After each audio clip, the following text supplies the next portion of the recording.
پس از 2 ماه پدرش سلیم نیز با سببی نامعلوم از دار فنا درگذشت. در این دوره گلناز حامله‌دار بود. فرزند سیومش را تولید کرد. به دخترچه نشانه نام نهادند، چونکه بعد مرگ پدر به دنیا آمد. در مدت 2 ماه از دست دادن ریشه خاندان، اسرار و یک نوع در نهال آن سلیم جوانمرد مشکل بود. علاوه به این کلین خردی مهینه غم و اندوهی عائله را دوچند می کرد.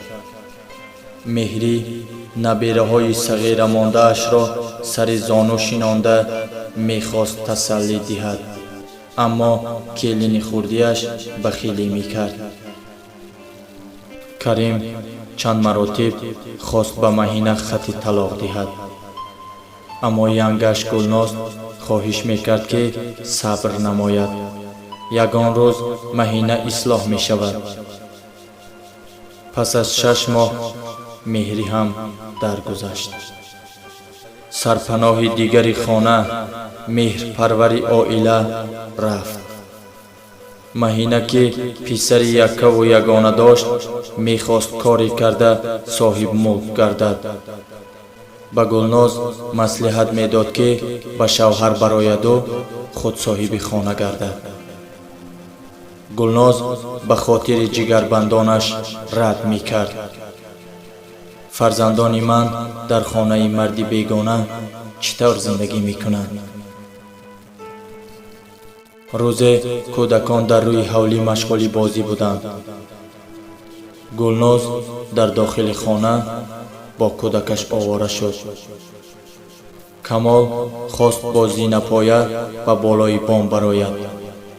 یک بار صدای گریه او برآمد و زود خاموش شد.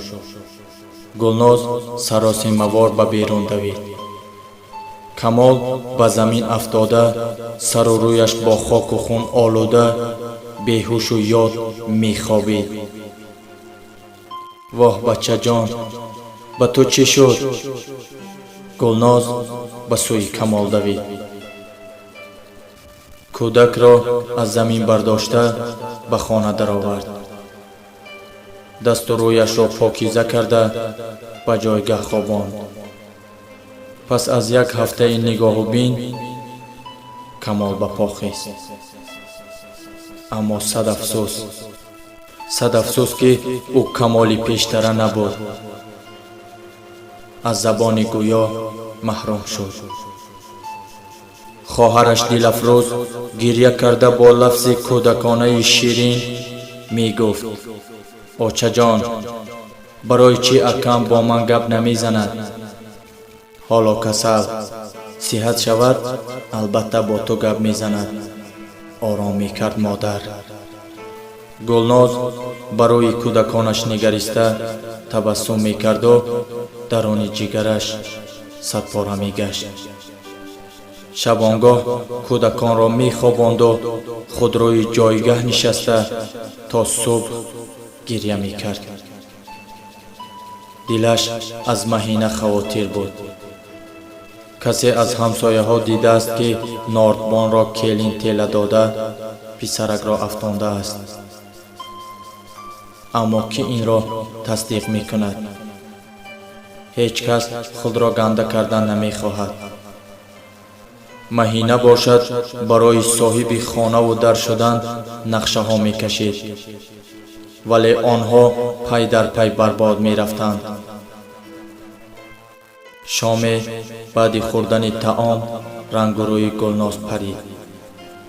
از دهانش کف برآمد و به زمین افتاد. میخواست کسی به او کمک کند، اما صد افسوس از دست کودکان کاری نمی آمد. کمال که کلان شده همه چی را احساس می کرد، خواهرچه‌اش دلافروز را به آغوش گرفته چشمان او را با دستانش پوشاند. دلافروز چطور جان دادن مادرش را نمیدید، لیکن نالش ناخوشی او به دلش آتش می افکند. хоҳарчаи хурдиаш нишона дар бари модар чун гунҷишка ки аз лона афтода чириккос мезад. маҳина омада бо ҳайрат пурсид: ҳа, ба модаратон чӣ шуд? касе чизе гуфта наметавонист. гулнозро ҳам ба хок супурданд. акнун бори гарони зиндагӣ ба дӯши камоли хурдсол афтод.